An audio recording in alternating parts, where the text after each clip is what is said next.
And now a special comment about the President's speech today. It is to our deep national shame, and ultimately it will be to the President's deep public regret, that he has followed his Secretary of Defense down the path of trying to tie those loyal Americans who disagree with his policies or even question their effectiveness or execution to the Nazis of the past and the Al-Qaeda of the present.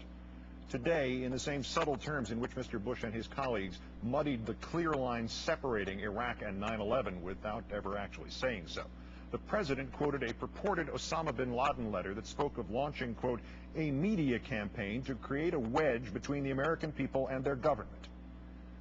Make no mistake here.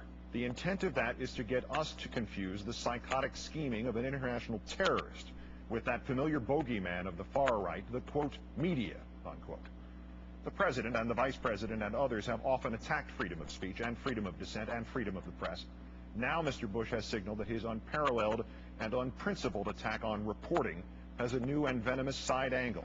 The attempt to link, by the simple expediency of one word, media, the honest, patriotic, indeed vital questions and questioning from American reporters with the evil of Al-Qaeda propaganda. That linkage is more than just indefensible. It is un-American. Mr. Bush and his colleagues have led us before to such waters. We will not drink again.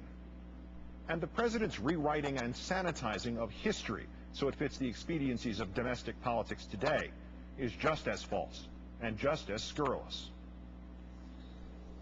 A failed Austrian painter published a book in which he explained his intention to build an Aryan superstate in Germany and take revenge on Europe and eradicate the Jews.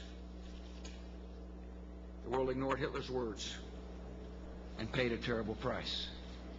Whatever the true nature of Al-Qaeda and other international terrorist threats, to ceaselessly compare them to the Nazi state of Germany serves only to embolden them.